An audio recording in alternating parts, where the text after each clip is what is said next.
आलमी मालियाती इदारे और पाकिस्तान के दरमियान छठे जायजे से मुताल्लिक स्टाफ सतह का मुआहिदा। IMF एग्जीक्यूटिव बोर्ड की मंजूरी के बाद पाकिस्तान को 1 अरब 5 करोड़ 90 लाख डॉलर कर्जा जारी करने की सिफारिश।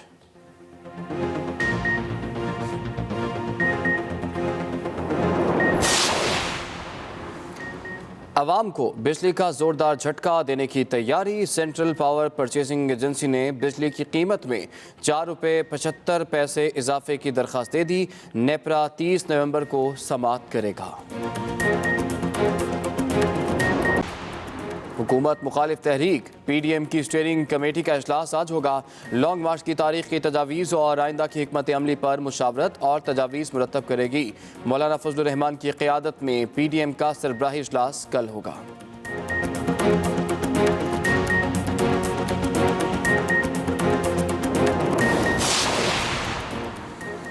साबिक चीफ जस्टिस साकिब निसार ने खुद से मंसूब मुबैना ऑडियो टेप की तरदीद कर दी। कहा, मन घड़त ऑडियो मुझसे मंसूब की गई जो मैंने भी सुनी है।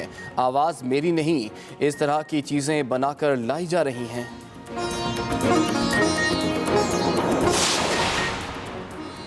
और मुबैना ऑडियो टेप के बाद नवाज शरीफ और मरियम नवाज की सज़ा अदल के हर पैमाने से ख़त्म हो चुकी।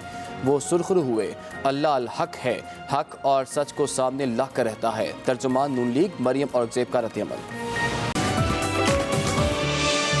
Welcome back to Expresso. Show के दूसरे हिस्से में आ चुके हैं और अब हम निकलेंगे किसी तलाश में। बिल्कुल, निकले तेरी तलाश में और बात करेंगे लाहौर से Yarkand Waqar Ahmed Malik with the great the legend Ansar Hussain Tarar साहब।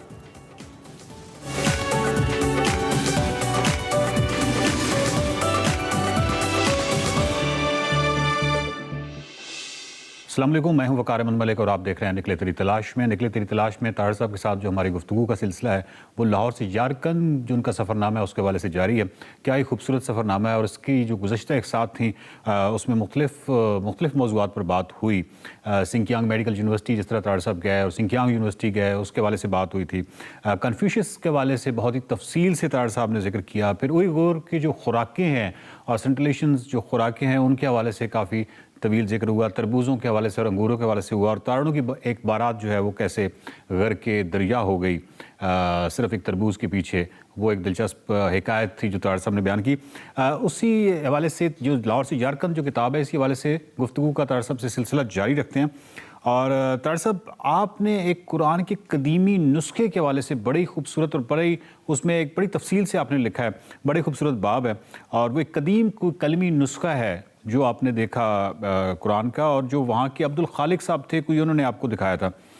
उसके आखिर में फ़ारसी में लिखा था जो कि बड़ी दिलचस्प एक इबारत है कि अहमद अली अल सहार नफूर के दर अकलीम हिंद, अगरचे और आगे लिखा हुआ है कि अगरचे साहिफ़ मकतूबा लाहौर कश्मीर दर इतराफ़ आलम। तो इसके बारे में कुछ बताइए।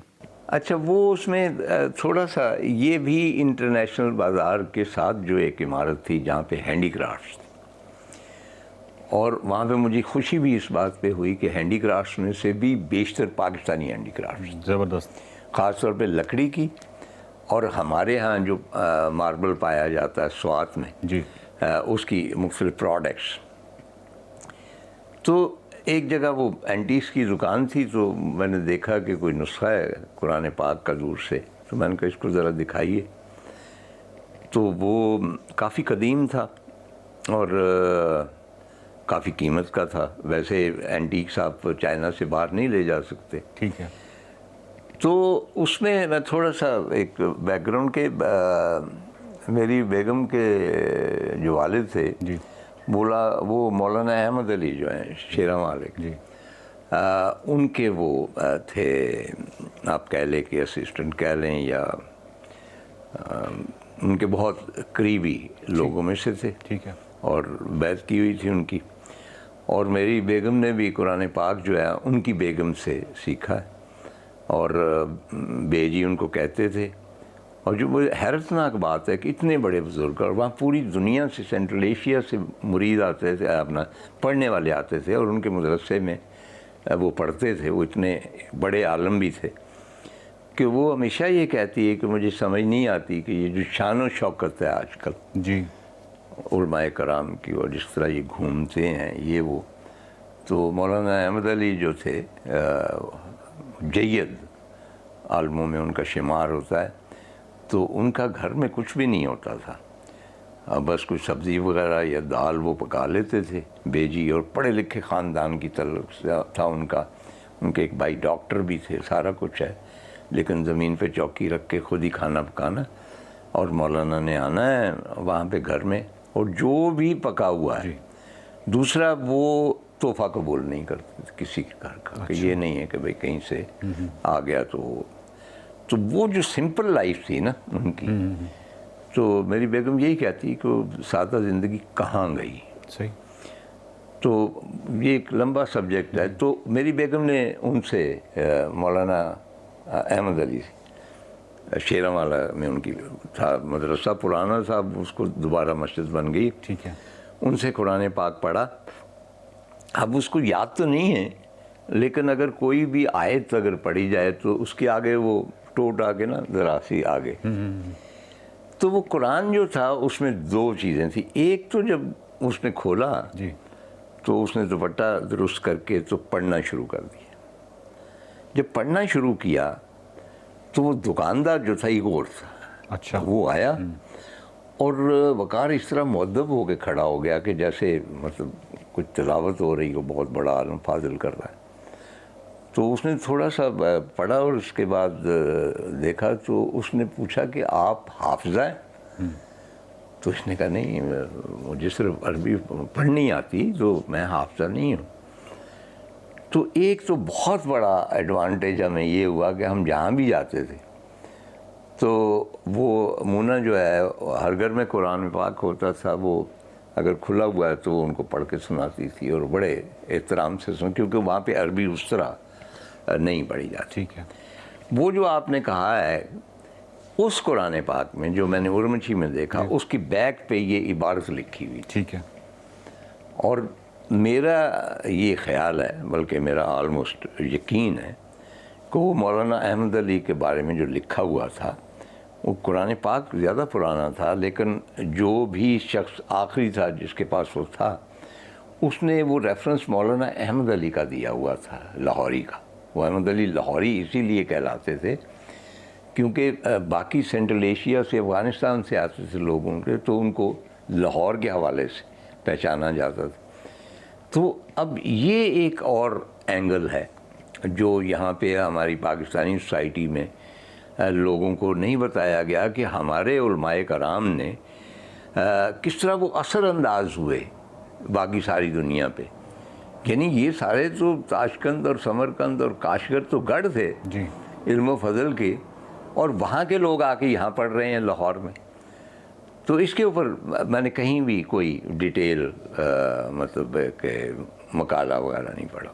तार साहब, जिस तरह आपने ये पूरा पस मंज़र बताया है उससे तो यही गुमान होता है, बल्कि यकीन होता है कि क्योंकि आपने बताया कि अहमद अली जो थे वो बहुत ही जय्यद आलम थे, मशहूर आलम थे, और दूसरी तरफ ये लाहौर का भी इस इबारत में जिक्र है, तो यकीनन ये इशारा उन्हीं की तरफ होगा, उन्हीं का जिक्र है, और ये बड़ी कमाल और ख़ूबसूरत बात है। तार साहब, ये बताइए कि आपने वहाँ पर हेवनली लेक का एक जिक्र किया है कि बहुत ही एक बड़ी झील थी, और उसके किनारे पे आपको जो खाने दिए गए युर्त में, वो जो खैमे चंगेज़ खान वाले, वो बहुत ही आपने तफसील से जिक्र किया, और वो स्पेशली जो खानों का जिक्र किया है तो वो कोई कमाल ही खाने थे और बहुत ही एक मुख्तलिफ ही आपकी वो दावत की गई। उस दस्तरखान के बारे में और उस झील के बारे में थोड़ा सा बताइए। जो है उर्मची जी, उससे कोई 1.5-2 घंटे के फासले पर हेवनली लेक, ये उनकी फेवरेट स्पॉट। बहुत खूबसूरत लेक है, इर्द गिर्द पहाड़ है और बहुत बड़ी लेक। ठीक, उसको हम कंपेयर नहीं कर सकते पाकिस्तान में। पाकिस्तान में ज़रा मिनिएचर नाजुक सी लेक्स हैं, वो जो होता है ना बहुत बड़ा पार्ट और दूसरा किनारा कम दिखाई था, वो नहीं है। तो ये उनकी फेवरेट है हेवनली लेक उसको कहते हैं, और उसकी एंट्री बड़ी ज़बरदस्त है, और वहाँ पे म्यूज़ियम है कि इस लेक के इर्द गिर्द कौन से जानवर पाए जाते हैं, उनकी जबिलत क्या है, वगैरह वगैरह।